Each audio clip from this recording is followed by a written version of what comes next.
Hello guys, welcome back to knowledge Guruji official. तो आज की जो वीडियो है डू विद डायरेक्टेड के सारे क्वेश्चंस जो कि आपके लिए इंपॉर्टेंट हो सकते हैं इस वीडियो पे बताऊंगा। और ये खास बात इस वीडियो की रहेगी कि जो बच्चा नहीं जानता, कुछ भी ग्रामर नहीं पता, तो मैं उन सबको लेके चलूंगा यार इस वीडियो पे, ताकि 10 में आप 10 ना लाओ लेकिन 5, 7, 8 नंबर तुम ले आओ, जिससे तुम्हारे मार्क्स बूस्ट हो सके और आप किसी चीज़ को छोड़ो ना। ठीक है, तो अब इस वीडियो को देखने से पहले एकदम शांत जगह में जाना, कॉपी पेन पकड़ना, जो मैं बोल रहा हूँ वैसे करते रहना, बिल्कुल से अच्छे मार्क्स आएंगे। और होप सो अगर अच्छा रहा आपका पेपर तो इन्हीं में से क्वेश्चंस आपको दिख जाएंगे। क्वेश्चंस और आंसर्स मैं दोनों यहाँ पे बताने वाला हूँ, तो आपको बिल्कुल से टेंशन नहीं लेना है। ठीक है, और चैनल में होगे नया यार तो चैनल को सब्सक्राइब कर देना। और सारे वीडियोज़ आपके आ चुके हैं, आप जाके वीडियोज़ पर देखिए। फ्लेमिंगो, विस्टास, आपके सारे क्वेश्चंस मैंने डाल दिए हैं कल के, तो जाके आप उसको देख सकते हैं। बहुत ही अच्छे अच्छे क्वेश्चंस आपको दे रखे हैं।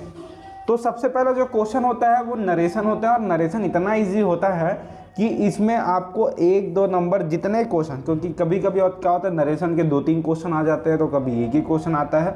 तो नरेशन में क्या करना होता है मैं बताता हूँ। जैसे कि देखो, द नरेशन में देगा द टीचर सेड द सन, देखो टीचर सेड के बाद है कॉमा, उसके बाद डबल कॉमा में है, डबल इन्वर्टेड कॉमा में, the sun rises in the east. इसको नरेशन में चेक करना है।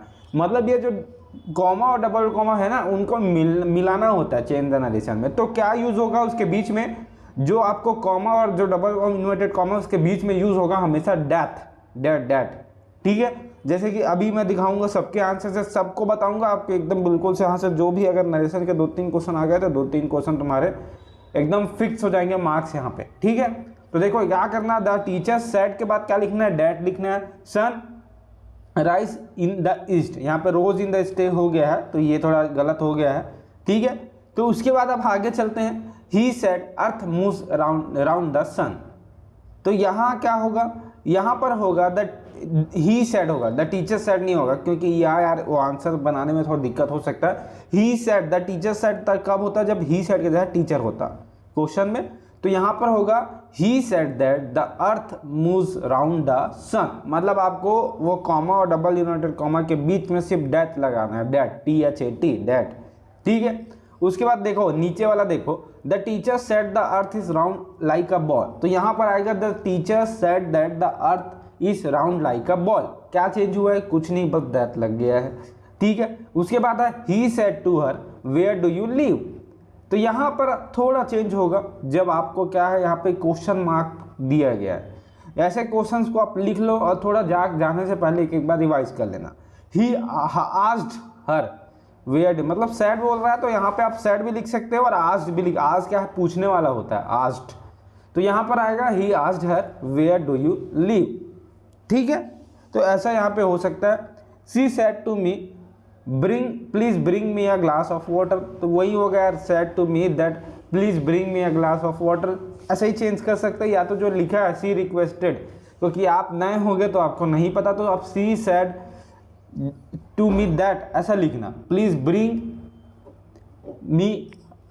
Bring her a glass of water. तो यहाँ पर फिर नरेशन में चलते हैं। फिर इसके बाद आएगा father said his son to go and pay your fees. यहाँ पर ये हो रहा है।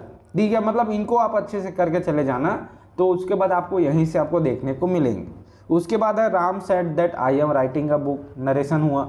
उसके बाद है Ram said to me have you done your homework. तो Ram said to me that have you done your homework, या if I had done my homework. ये चेंज हो सकता है, ये आप ऐसा लिख सकते हो डैट लगा के, क्योंकि कुछ मार्क्स तो मिल जाएंगे। ज़्यादा दिमाग इसलिए नहीं लगाने बोल रहा हूँ क्योंकि आपके पास टाइम नहीं है।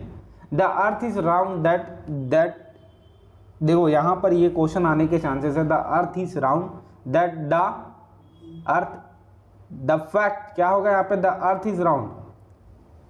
ठीक है, तो यहाँ पर क्या हुआ है, यहाँ पे हुआ the fact is that the earth is round. मतलब क्या हुआ है, जो दूसरे नंबर का है, जो दूसरा लाइन है, दिस इज द फैक्ट, तो यहाँ पे होगा द फैक्ट इज दैट। मतलब आपको चेंज करना, पीछे से लिखना है the fact is that the earth is round. ये क्वेश्चन आ सकता है। ठीक है, उसके बाद father said to Sarika to go and pay your fees. तो अगर ऐसे क्वेश्चंस आते हैं तो सादा यहाँ पे लिखना father said to Sarika to go and pay your fees. मतलब कुछ कुछ चीज़ें हैं जहाँ पे गो एंड पे वाला यूज़ होता है तो टू लगा देना, ठीक है। और बाकी वाला डैट, जैसे कि मैं यहाँ पे सारे क्वेश्चंस आपको यहाँ पे बता दिया जो कि आप लोगों के लिए नेसेसरी हैं नरेशन में। अब चलते हैं आगे। तो नरेशन के बाद यार वॉइस और इफ और क्या क्या सो दैट का यूज़ करना, इफ का, और कुछ कुछ सारी चीज़ें मैं बताने वाला हूँ। तो वॉइस के मैं क्या नरेशन और वॉइस के मैंने अलग कर दिए क्योंकि यहाँ से कंफर्म आपको क्वेश्चंस आते हैं। वॉइस में क्या यार थोड़े आपको दिमाग लगाना पड़ेंगे क्योंकि यहाँ पे फॉर्मूला लगता है, तो इसलिए मैंने जो लिमिटेड वॉइस का लिखा है, अगर आप इनको करके आते हैं और एक आध दो आ जाते हैं, क्योंकि ये जो है आपके क्वेश्चन बैंक से निकाले गए हैं, मॉडल पेपर से निकाले गए हैं, तो आप इनको करते हो अच्छे से तो कहीं ना कहीं आपके ये फंसने के चांस है, तो बिल्कुल अच्छे से कर लेना। तो यहाँ पर है महिमा पोस्टेड द लेटर, तो उसके बाद क्या होता है वॉइस में हमेशा the letter was posted by Mahima, past में चला जाता है एक्टिव, ठीक है। तो the letter was posted by Mahima हो जाएगा। उसके बाद हु डिड दिस होगा तो by whom was this done, ये क्वेश्चन दूसरा आ सकता है। रेस्पेक्ट योर एल्डर्स तो let your elders be respected होगा, ये क्वेश्चन आ सकते हैं यार। उसके बाद है he had broken the furniture had been broken by him, ये जो है लिमिटेड क्वेश्चन मैंने पासिव एक्टिव में बता रखा है वॉइस में।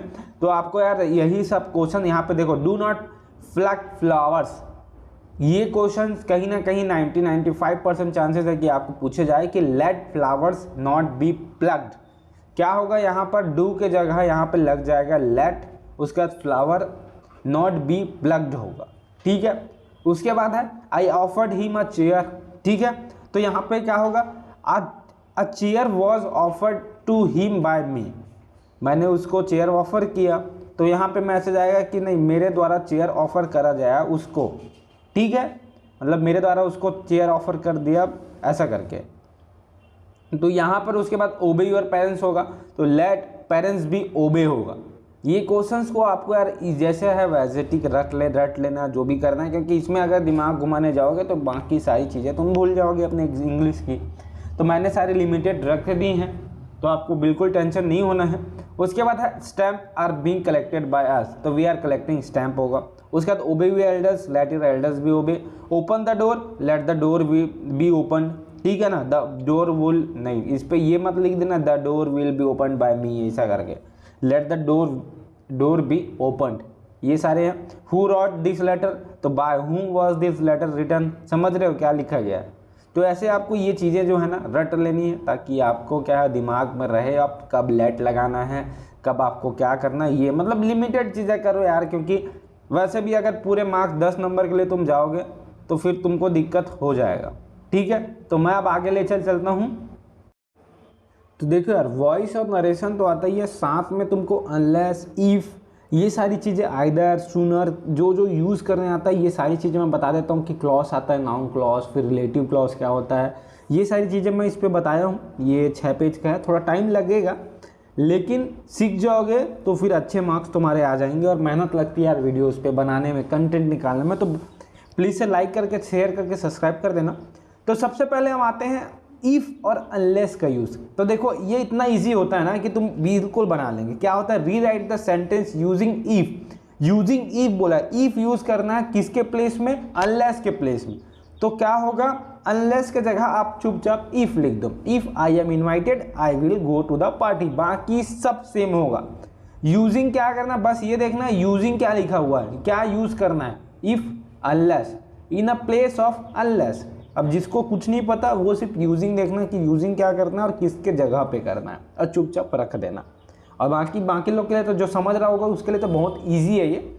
उसके बाद है combine the sentence with either और, ठीक है, आपको कंबाइन करना है कि सेंटेंस को आइदर और से। तो इस पे क्या होता है यार, ये हमेशा जो सेंटेंस होता है 2 सेंटेंस को एक सेंटेंस में कंबाइन करना है। कैसे करोगे, तो देखो यहाँ पर लिखा है you may go you may wait, क्या बोला तुम जाओगे या तुम शायद जाओगे तो तुम शायद वेट करोगे। तो यहाँ पर होगा यू मे आइदर गो और वेट।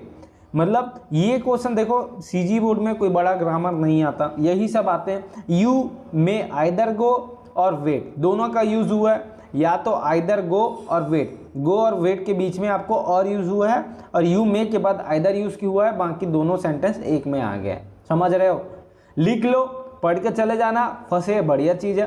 ये क्वेश्चन जो है ना, Galileo said the earth revolves around the sun, इसको इनडायरेक्ट स्पीच पे आपको करना है, तो बेसिकली इस पर डेट यूज होगा, जो नरेशन है ना वही वाला इनडायरेक्ट स्पीच है, that the earth revolves around the sun. यहाँ पे ना जो क्वेश्चन बोल रहा हूँ ना वो आने के बहुत चांसेस है।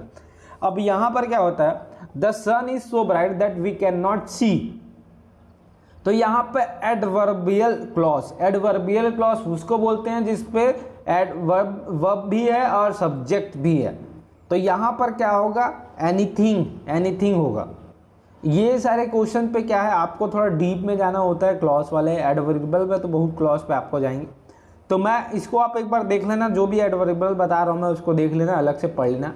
उसके बाद है combine the sentence with not only but also to make it compound sentence, मतलब आपको ये जो Vandana is intelligent she is a good singer है, इसको आपको क्या करना है, कंबाइन करना है, नॉट ओनली, लेकिन उसके साथ आपको कंपाउंड भी यूज करना है। तो क्या होगा, यहाँ पे बोला है Vandana is intelligent she is a good singer, मतलब वो इंटेलिजेंट है और वह गुड सिंगर है। तो यहाँ पर क्या होगा कि वंदना नॉट ओनली इंटेलिजेंट, वो इंटेलिजेंट बस नहीं है बट ऑल्सो, आपको क्या बट ऑल्सो यूज करना है अ गुड सिंगर।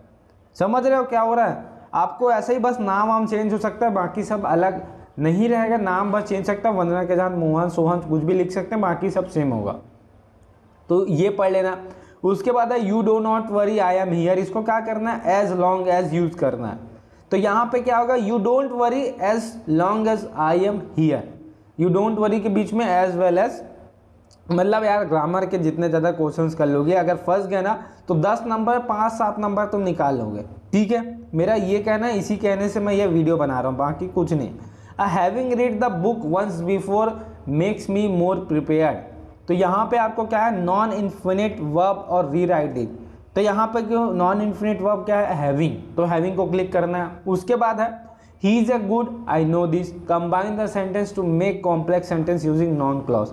तो क्या होगा, यहाँ पे नाउन क्लॉज करना है, तो क्या होगा, ही is a good I know this, तो क्या होगा, I know that he is a good, ये चीज यहाँ पे होगा, ठीक है। उसके बाद क्या है, the thief ran away he saw the police, यहाँ पे आपको एडवर्बियल वर्बियल क्लॉज करना है, तो यहाँ का the thief ran away when he saw the police, मतलब आपको जैसा है क्वेश्चंस को पढ़ लेना, आंसर्स भी मैं बता दी हूँ ताकि आपको दिक्कत ना हो। गैलिलियो सेड वाले क्वेश्चन अभी आपको आगे बताया हूँ, एकदम इंपॉर्टेंट है। उसके बाद आपको यहाँ पे मिलेंगे एक ये question, make it complex, I have found I lost it yesterday, तो क्या होगा, I found a book which I lost yesterday, ठीक है। मतलब आपको ये कॉम्प्लेक्स बनाना है तो आपको विच या विच और हु मैक्सिमम टाइम में यूज होता है और दोनों को जोड़ देना है, ठीक है। उसके बाद एक क्वेश्चन है जो कि इंपॉर्टेंट है, कॉम्प्लेक्स है, आई फेल्ट हिज इग्नोरेंस, यहाँ पे ये क्वेश्चन आने के बहुत चांसेस है, I felt that he is ignorant, ठीक है। उसके बाद है आई मिट Raju, Raju had just arrive, तो यहाँ पे क्या करना है, रिलेटिव क्लॉज ही आता है। रिलेटिव क्लॉज में क्या करना है, जो आदमी है ना जिसके बारे में बताया गया उसको आपको रिलेट करना है, कि मैं जो राजू से मिला वह अभी जस्ट आया, मतलब I met Raju who had just arrived, समझ रहे हो। तो इस प्रकार की चीज़ें हैं। उसके बाद है if you have money you can buy anything, उसके बाद क्या है, unless you have money you can not buy anything. तो इस प्रकार की चीज़ें आपको इफ़ का जगह आपको यूज़ करना होता है, अनलेस सिर्फ। उसके बाद है ही सेड हिज फ्रेंड, तो यहाँ पर सिर्फ आपको क्या करना है, he said his friend to bring, please bring, ऐसे इन्वर्टेड कॉमा डबल अगर आ रहा है और प्लीज़ पूछने पाछने वाला है तो आपको टू यूज़ करना है, ये आप मतलब आपको ये सारी चीज़ें अपने लिख लेना है। He saw a sick man, he saw a man who was sick, आपको कॉम्प्लेक्स करना है इसको। तो इस प्रकार से ये भी क्वेश्चन इंपॉर्टेंट है, ठीक है, जैसे कि मैं आगे बता रहा हूँ।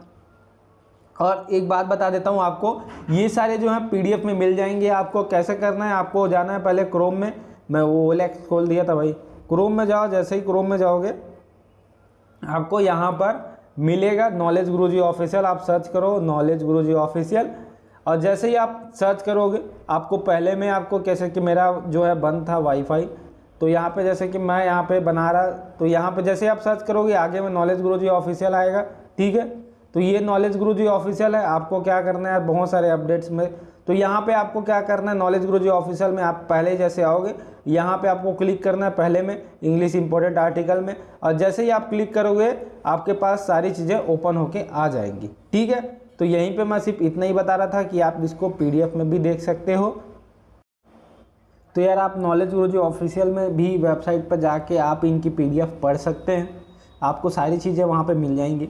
उसके बाद है the lesson is so difficult we can not understand. आपको इसको कॉम्प्लेक्स बनाना है तो क्या होगा, the lesson is so difficult that we can not understand it, मतलब दैट यूज हुआ बस। उसके बाद है द रिपोर्ट, जैसे जो सबऑर्डिनेट क्लॉज है ना, ये सबको कर लेना यार, अगर आते हैं तो यही चीज़ उठ के आएंगे, कोई बड़ी चीज़ आपके लिए नहीं आएगी। You may play cricket you may go home, यहाँ पे मैंने आंसर लिखा है you may either play cricket और गो होम। आइदर यूज़ करना होता है जब आपको दो सेंटेंस को एक साथ करना होता है और एक ही आदमी के लिए होता है आने और अंदर और बाहर, मतलब एक में आपको या तो तुम खेल पाओगे या तो चले जाओगे, तो आइदर प्ले और यू गो, समझ रहे हो। उसके बाद है he is not intelligent he is not hard working, combine करना है आपको सेंटेंस को यूजिंग नाइदर, तो he is neither intelligent nor hard working, ना तो वो इंटेलिजेंट है और ना ही हार्ड वर्किंग है। तो इस प्रकार चीज़ें हैं, मैं सबको अगर समझाते बैठा तो बहुत लंबी वीडियो चले जाएगी। जितने भी क्वेश्चंस मैं यहाँ पे आपको दिखा रहा हूँ सबको आपको करके आना है, आपके आराम से 5, 7, 8 नंबर यहाँ से आपके मिल जाएंगे, क्योंकि इसी प्रकार के क्वेश्चंस आएंगे। अगर आप इसको अच्छे से कर लेते हो ना तो आराम से आपके मार्क्स हैं एकदम बूस्ट हो जाएंगे। और होप सो क्या यार, यहाँ पे आपके एग्जाम है कल, और चैनल में नए होगे तो और अच्छे मार्क्स पाने के लिए चैनल को सब्सक्राइब करके बेल आइकन प्रेस जरूर कर लेना, कि बहुत काम की चीज़ें आप लोगों को मैंने बता रखी है। और यहाँ पर सारी चीज़ें ग्रामर की मैं बता रहा हूँ, सारी चीज़ों को आप अच्छे से कर लेना। कुछ प्रैक्टिस क्वेश्चंस हैं जिसको आप बना के चले जाना, और इतना आप कर लोगे तो बिल्कुल से 100% श्योर हो कि आपके ग्रामर पोर्शंस के क्वेश्चंस बिल्कुल अच्छे जाएंगे। और बाकी सारी चीज़ों की वीडियोस मैंने डाल रखी है, तो जाके उसका भी फ़ायदा ले सकते हो। और अपनी तैयारी को यार अच्छा करो, बेहतर करो और करते रहो, इसी में ही भलाई है। तो यहाँ पे सारी चीज़ें मैंने यहाँ पे दिखा दिया, रोक के आप देख लो, और इसको आप हमारे नॉलेज गुरुजी वेबसाइट पे भी चेक कर सकते हो।